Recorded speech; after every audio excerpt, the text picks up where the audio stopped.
All right, well, welcome to our very first episode of Woke or Stoked, a movie talk show for movie fans where we talk about the real movie business, everything involving it, news, topics, stories. But what sets us apart is that we come at it from a different perspective. We welcome all opinions, all thoughts, anything you guys want to say, and we will not be delving into the same messaging and the same crap that you hear in every other channel. We want to do something a little bit different.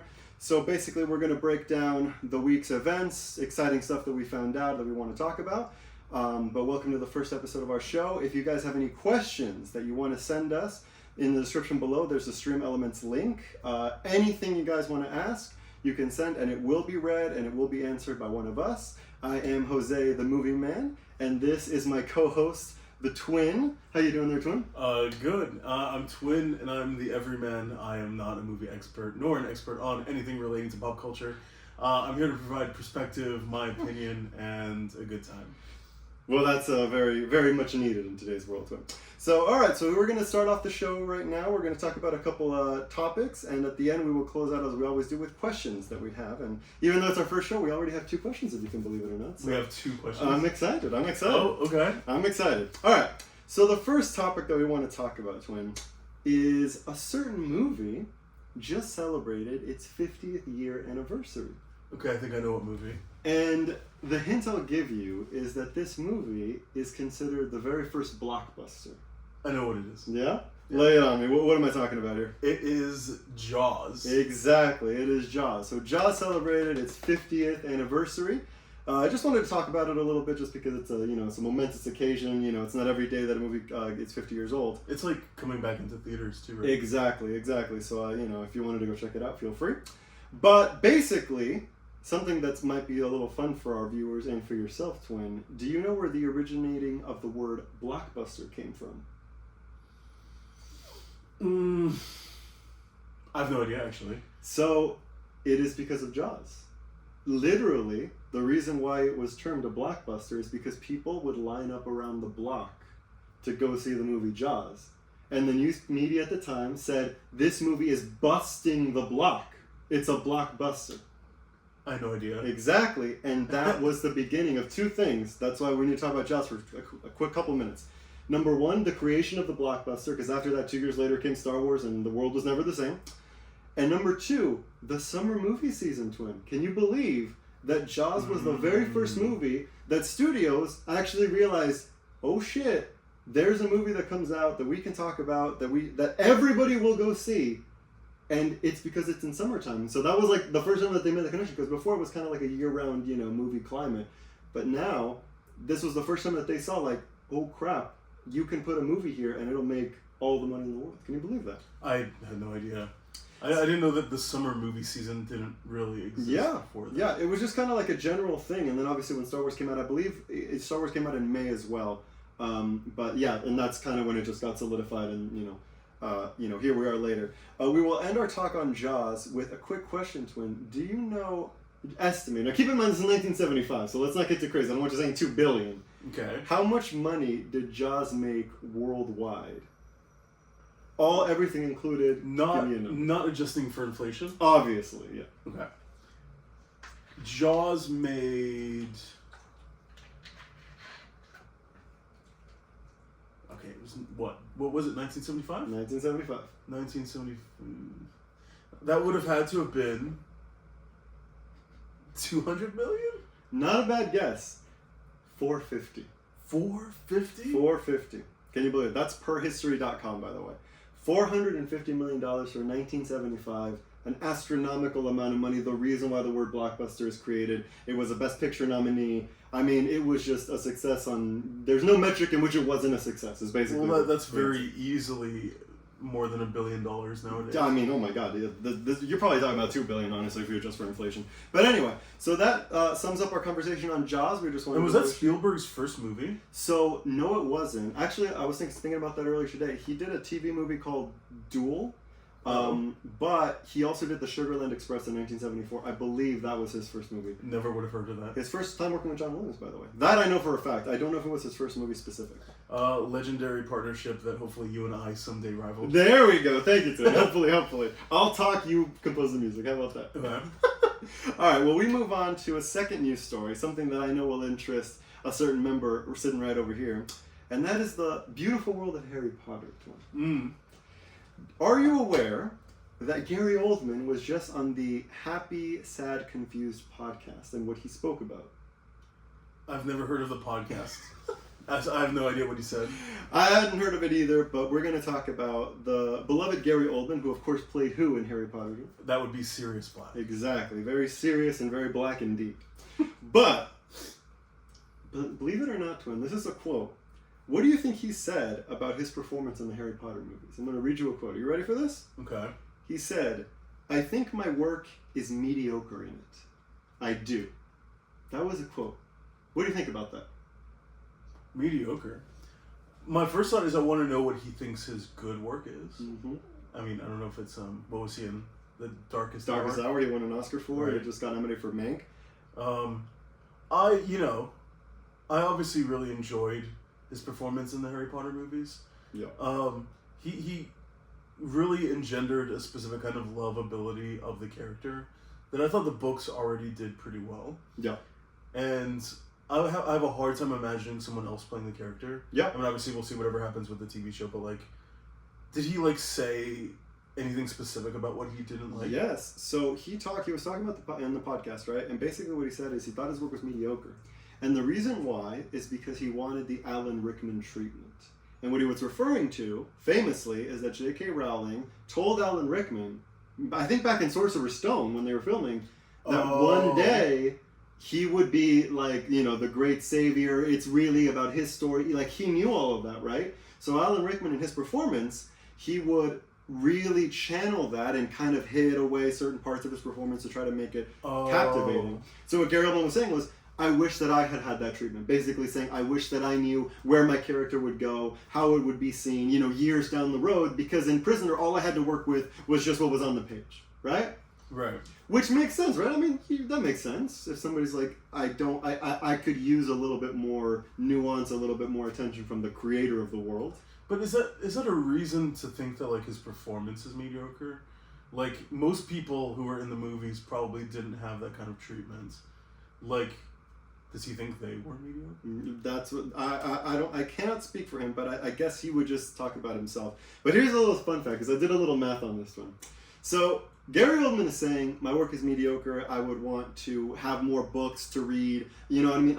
I would want to see my character more. I did a little math on this. My boy Gary Oldman might not be looking too good after this, because while Prisoner of Azkaban did come out in 2004, as we well know, the movie shot from February to December 2003. Nothing too crazy about that, except the book Order of the Phoenix came out in June of 2003. So, yes, he didn't have a screenplay for the movies, right? Mm-hmm. But if he really wanted to, he could have just read the books, Prisoner, Goblet, and apparently Order of the Phoenix. I don't know how his schedule was. And spoiler alert, that's really his last. Yeah, so I think sometimes my boy Gary Oldman is just trying to, talk a lot of nonsense, but that doesn't make a lot of sense. It seems like he's trying to cover for himself. Well, what I want to know is, like, what does he wish he had known ahead of time? Because for Alan Rickman, I understand it, because Snape knew a lot of stuff that was going on in the background, stuff that, like, the viewers had no idea was happening until much later. Yeah. And so, obviously, like, there's a whole thing with, like, his love of, like, Lily. There's the plot with, like, Dumbledore. Mm-hmm. There's this, like, grand scheme, pig to the slaughter, whatever. He should, like, it makes sense for him to know that. Because, like, he's, like, in the mind of the character, he's considering that as he's talking to the freaking kids or whatever. Yeah. I would imagine. And so, I guess, like, with Sirius Black, what does he wish he had known? Yeah, I don't know. I mean, I agree with you. I think as far as the performance goes, he's probably my third or fourth favorite in the entire franchise. Wow. Because he's not really in that much of the movies, but I think he was a fantastic presence. He did a great job. I don't know. And I also think that, if he wanted the Alan Rickman treatment, he could have kind of gotten it for himself and, read a little bit of the books. But you know who I liked? I liked what's his name? Something Lewis, the guy who was in Wonder Woman. Oh, the armistice is of the utmost importance. Lupin. Oh, What was his name? David Thewlis. David Lewis. David Thewlis.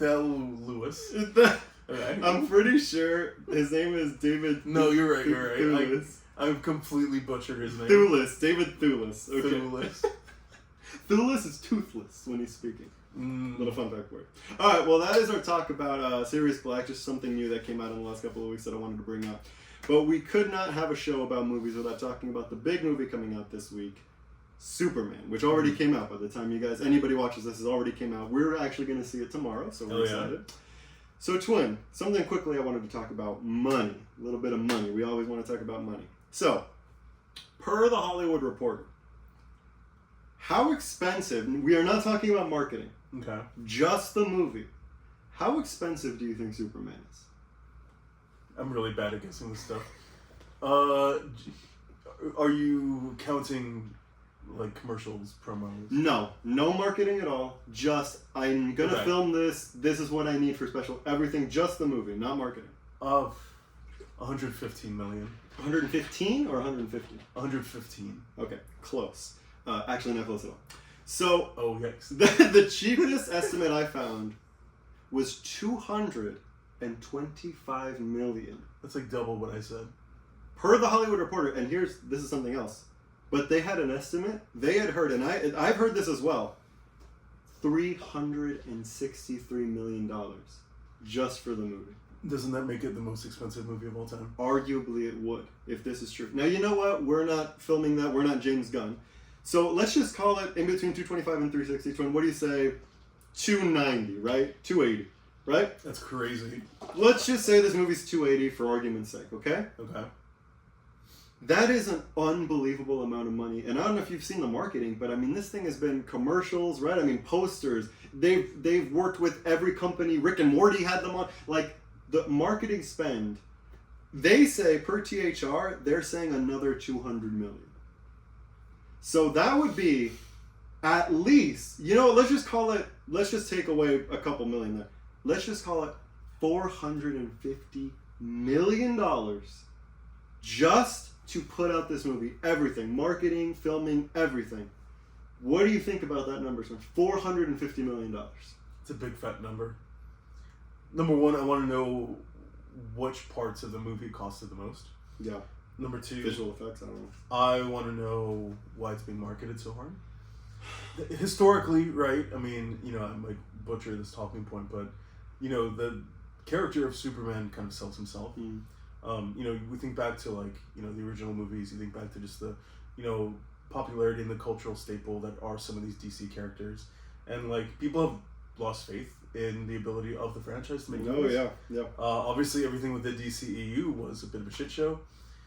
And people think that they blew the perfect casting, which was Henry Cavill. Yeah. The new guy, he seems fine. Well, we'll see what becomes of that. But, that's a massive number. I think the movie's going to do pretty well. Yeah. I think they will be in the positives. But that is an insane amount of money. Well, Twin, if you're talking about positives, let's do the math on this. Let's just call it 450, right? Okay. 450, even if it made 450, we're forgetting the theaters, right? The theaters take half or a third, right? So you're talking about for this movie to be profitable, we're already at 700, 800 million. Now, the opening weekend so far is looking good, but does it seem like the type of movie that has 800, 850 minimum in the tank for this not to be a money loser? I think it's going to make a lot of money. I'm seeing 900 million. Interesting. Wow. My soothsayer skills are coming in. I see 934 million. 0.75. 934.75 and 1 cent. All right, well, we'll come back to this and see if our soothsayer is correct, and then it makes 200 million and it flops. That's the end of my movie journalism career. All right. Well, yeah, so we needed to talk about that because even if we take the lowest estimate that they have, 200 million for marketing, and it has been marketed crazy amount of marketing. TV shows, commercials, appearances, interviews, GQ, Variety, and plus the budget for this movie. I mean, if it's close to 360, that's just unfathomable. But yeah, so we have to end our Superman talk with that. We will be seeing it very soon. So the next show, we will be talking, giving our thoughts. We will discuss if Superman is woke or we were stoked to see it. We'll find out. Mm-hmm. We'll give you guys our honest thoughts. I'm hearing good things. People that I respect are saying that it's not very political, that, it's pretty, ambivalent about those kinds of things, regardless of James Gunn's recent comments. So we will see. I'm excited very mildly for the movie. What do you say, like out of 10, like in 7? I don't know, dude. It's been going up. Okay, so you're like at an 8? I'm at like an 8.5. Okay, well, we're going to find out. I'm feeling kind of stoked for the movie. We're going to find out. But yeah, obviously let us know what you guys think about, Superman. Are we excited? Are we not excited? I'm excited for, what's his name, Nicholas Hoult as Lex Luthor. Yeah, he got paid $2 million for that movie, if you can believe it. Really? And David Cornswood, I think, got $800,000. He got $800,000 for... Well, I mean, nobody knows who he is, so yeah, kind of. It's not the biggest shock of all. Oh. But it's not like Nicholas Holt's like the biggest name in the world. He was in Warm Bodies. He was in Renfield, that nobody saw except for me. He was in X-Men First Class. He was in X-Men Apocalypse. That's one of my favorite movies. It's a great... I just recently saw that one. It was great. All right, well, our next topic. Recently, and Trent, I'm going to give you this question. Let's see how good you are. Okay. The only clue I'll give you is that this is a recent change. So do with that what you will. Do you know who is the highest grossing actor or actress of all time? Scarlett Johansson. I assume you saw some sort of headline about that. No. Really? Yes. I think I saw someone make a similar comment, but it wasn't specifically that. Do you know how much her movies have made? We're counting 52 movies. Basically, excluding, 1-second cameos, 1-second voice roles. We're talking about, like, movies that she's in. For example, her could be counted, Black Widow, The Girl with the Pearl Earring, any movie that she's in, at least sort of co-star. How much money do you think we're talking about here, John? Jesus. Yeah. I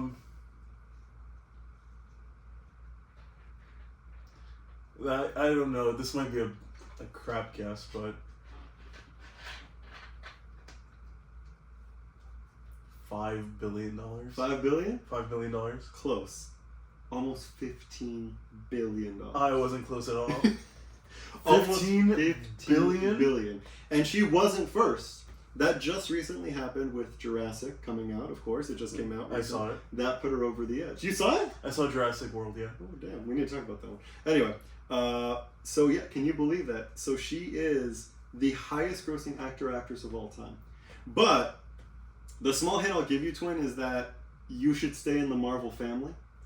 But can you give me 2 of the other 5 highest grossing actors or actresses of all time?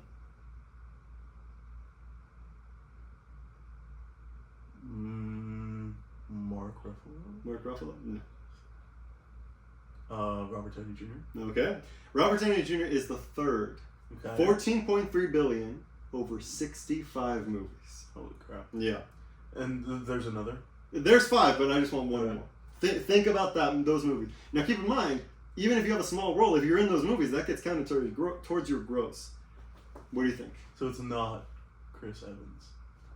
Is that your guess? Yeah. It's not Chris Evans. Even a small role, you say? Chris Pratt.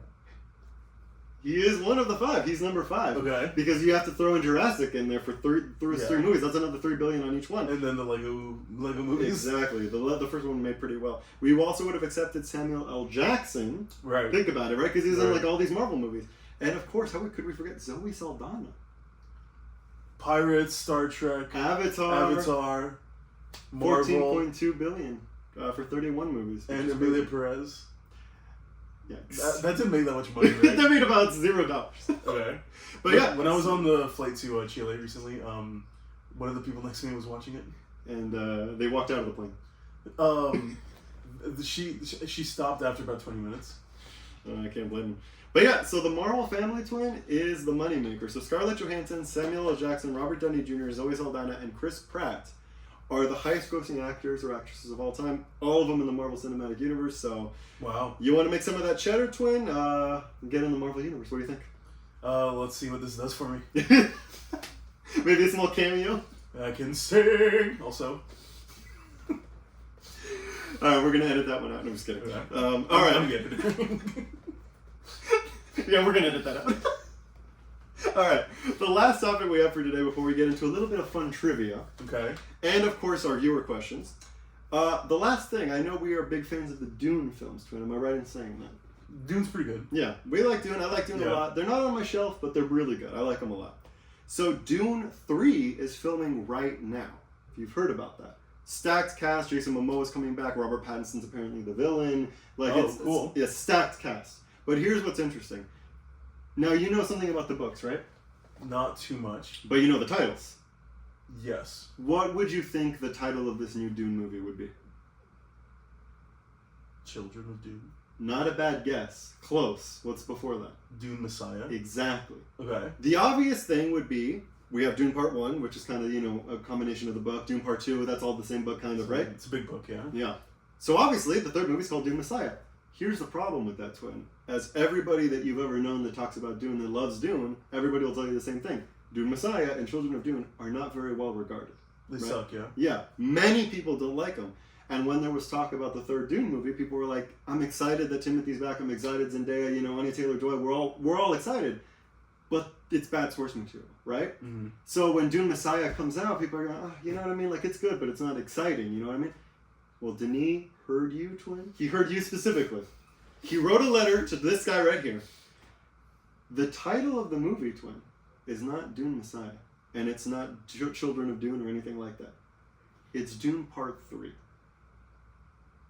Now, why is that important? That could just be some random title. Here's why it's important. I am theorizing, and many people are as well, that means that he specifically made a choice not to call it Dune Messiah, Children of Dune, whatever, because he knows the reception, and he wants it to be a amalgamation of those books, but maybe he's going to add in some new stuff and take out all the things that people hate.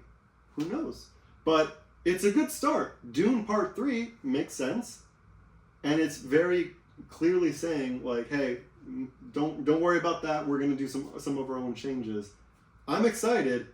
I think we could have a good movie. I mean, if this is as good as the other two, which, based on the source material, it couldn't be. But if it was, you're talking about one of the greatest trilogies of all time. Right. So, we're excited, obviously. Hopefully it'll come out in, a year and a half? I mean, if it's already filming now. But yeah, Dune Part 3. I do know, I'm not incredibly familiar with the books, but I do know that, like, everything past Dune is not considered phenomenal. Okay. And logically, with something as epic as this, movie-wise, you want to turn it into a trilogy. Yep. And I think you have to be really, really careful how you do that. Obviously, the first book was kind of turned into 2 movies, and then it's like, what the hell do you do next? You could take elements from a few different sequels and, pick what you think works best with what's been given so far. Yep. I feel like this guy has earned our trust. Yeah. Within reason. And I didn't hear about that, but that would actually make me excited. Yeah. Denis is he's a master, so he's literally the second greatest working director of all time. Obviously Nolan is the first. But yeah, so really good news from Dune. We're excited. Hopefully you guys are excited as well. But that wraps up our news stories for now. We're going to end really quickly with a little bit of trivia and our viewer questions, as we always do. Hey! So now we go into our trivia section, so feel free to play along. All right, Twin, you a fan of animated movies? I like animated movies. All right, well, Twin, I'm going to give you 3 actors in each of these movies and really use that twin brain of yours. Okay. And give me the answer. What movie am I talking about, all right? Bring it. We're gonna start a little bit easy on you. I don't want to stress you out too much. I'm gonna get this one wrong. Patrick Warburton. Okay. David Spade, and John Goodman. That would be Emperor's New Groove. All right, we got one. There you go. Very good. Small. Squeako. Oh, it's your birthday. All right, second movie. Joan Cusack, Kelsey Grammer, Tim Allen.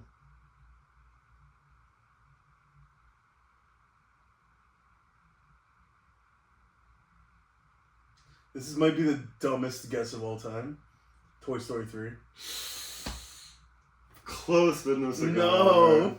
Toy Story 2. No. The key there is Kelsey Grammer. He's the evil prospector. Oh. Yes. For some reason, I thought he was the bear. Yeah, lots of hugging bear.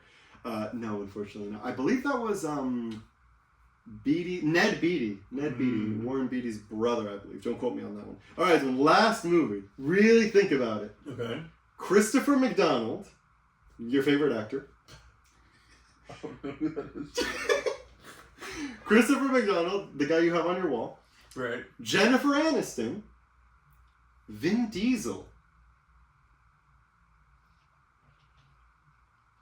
And this is a real movie. It's a figment of my imagination. Can I have a hint? I'll give you a hint. It's from the 90s.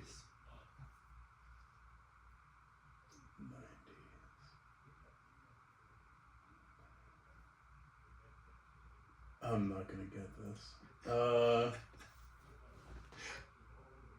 this. It's not Prince of Egypt. I don't know.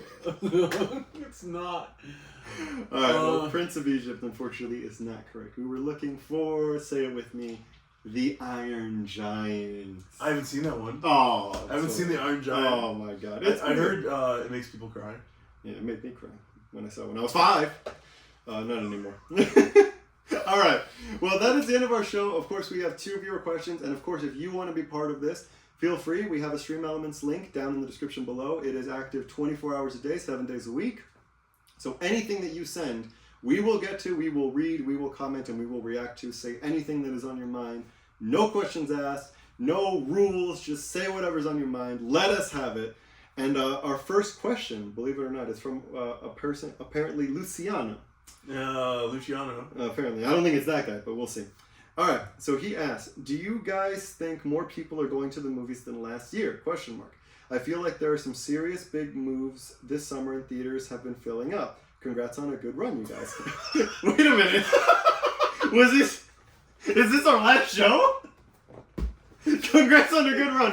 One show and YouTube canceled us. Thank you, Luciano. I don't know. They're not ready for us. I don't know what we did to you, Luciano, but that hurts my feelings, but we're starting our run right now. But anyway, regardless, his question, do you think there's more people going to the movies than last year? What do you think? So, I'm in a position where I'm trying to go to the movies a lot more. Mm-hmm. I went a little bit last year. Couldn't tell you everything that I saw. But I feel like it's been a second since I was in like a packed theater, like a seriously packed theater. I've seen a few movies this summer already, some of which were in another country, which, I mean, kind of counts, kind of doesn't. Yeah. But like How to Train Your Dragon, theater, fully packed. F1, theater, fully packed. Jurassic World, theater, basically fully packed. Wow, okay. And like, I know these movies had kind of, only been out for just like a little bit, but I don't know, I get the feeling that the summer hits are a little stronger this year. Yeah. Or for some reason, people are just, I feel like, lining up to go. Yeah. I don't know if the whole A-list thing is getting a little bit more popular, but like the theaters have been packed recently. Yeah, I have to agree. I mean, I'm sure if we looked at the actual statistics, because there are numbers about this breaking it down, I'm sure if we did, we would find a slightly more attendance here, especially with the movies that are coming out. I mean, Superman, people are going to go. I know people that are going like 5 times already. Like, it's crazy. And then Lilo and Stitch made a crap ton of money. 900 million. Minecraft made 900 million. Yeah. Superman is probably, as you said, probably looking at 800, 900 million. 934. So, yeah. 0.175. So yeah, I have to agree, Luciano. I have to agree. I do think that more people are going to the movies this year than last year. But really quickly, nothing compared to next year. Do you have any idea the lineup that we're looking at next year for 2026? Mario movie 2? I don't know about that. Actually, maybe. But we'll talk about this next show. But I'm telling you, Twin, Odyssey, Project Hail Mary, wow, an Avengers movie with Doomsday. Wow. I think Toy Story 5. And like another 3 movies that I'm not even remembering, like massive blockbuster explosion. Next year is going to be crazy. So we're going to be going to the movies like 2 times a week. It's going to be insane. But thank you for the question, Luciano. We have one more question. Thank you, Luciano. Apparently we have a number 1 fan, because fan number 1 writes, who has been the best and worst Batman and why? For me, that's a very easy question, but I'll let you take it, Twin. So I haven't seen all the Batman. It's hard not to say Christian Bale was the best. Mm-hmm. Really good material. Really good director. A bit of a change away from sort of like the conventional nature of the DC world presented in the background of the movie. Extremely memorable. performances that people can only ever attempt to replicate. Yeah, he's great. I can't say that that's not the best. Worst. That's a little bit tougher. I mean, is it too much of like a basic bish answer to say George Clooney? Most people would say that. It's hard to disagree with you. I didn't exactly like Ben Affleck as Batman. Not for some of the reasons that I feel like people said. Like there was that whole scene where he kind of had like a bunch of guns and was just and people really are attached to like the whole moral thing that like Batman doesn't really like kill people. No. And when you're just firing bullets everywhere, the goal is you think you're trying to kill somebody. Yeah. I didn't like that he started out like a little bit older. I don't know if I just didn't really buy it. And also he's coming into the costume with the most recent person being Christian Bale. Yeah. And it's a tough act to follow. But as far as like what I really know, I don't know. I wasn't really a fan of Ben Affleck. Interesting. Yeah. For me, obviously, without question, Christian Bale is the best Batman. It's not even close. I think he's the best Bruce Wayne. I mean, I just think he's almost perfect for everything. Mm-hmm. Super committed to the role. Did 3 movies with the greatest director of all time and bounced out. I can't blame him. The worst Batman, probably George Clooney, but like, does that even count? He had 1 role, technically 2 because he was in The Flash. I don't know. Don't forget about Adam West. I got to be honest. If you've seen that original movie from I believe it's 1960. I have seen some of the original stuff. Yeah. You know what? Just because I don't wanna just give your same answer. It will piss some people off. I'm sure we'll hear it in the comments. Worst Batman ever? Adam West. Just calling it right now. Wow. Yeah. Hot take from 70 years ago, but there you go. All right, guys. New is always better. By that logic, Pattinson's the best Batman apparently because we don't have. What the, was that a win? Well, when he shows up in Superman tomorrow, he will be confirmed as the best Batman of all time. Pattinson is not in the new Batman. I can't imagine that he's in there. There's already too many characters. All right, guys. Well, I hope you enjoyed the very first episode of Woke or Stoked. Again, if you have any questions, any comments, anything that we can do better or that we did horribly, if you want to insult that man, don't do it. I will cry. But feel free. Thank you for checking out our show. We appreciate it. That was our first episode. We're trying to do these weekly. Trying to, movie news and stuff like that. If any comments or anything that you guys ask in any way, we will read and we will respond to. But for right now, that'll be it for Jose the Movie Man, Twin. And goodbye from Twin the Everman. The Everman. All right, well, have a good rest of your week, guys. We will be watching Superman tomorrow. So we will be talking about Superman in the next show. We will talk about how good, how bad was it? Was there a bunch of politics in there? Or was it a very fun movie? We have no idea. We will find out and we will let you know. So please tune back in. Any parting words? Yes. Here's a little micro segment I'm calling Twins Twaddling.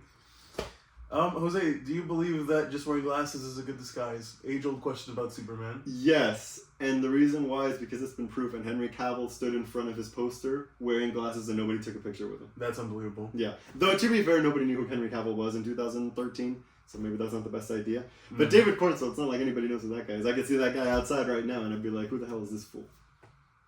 But anyway. You ever get the corn sweats? The what? The corn sweats. Like you're eating corn, it's super buttery, it's hot, and you're just... When I'm eating the freaking esquites, I start getting the corn sweats. Yeah, that's what happens. Alright, guys. Well, that'll be it after Twins Twaddling. Have a good rest of your week, guys. We will be back next week. Enjoy everything. Go see Superman. Let us know what you think. And any questions, bring them our way. And until then, we will be back later eventually. See you guys. Hell yeah.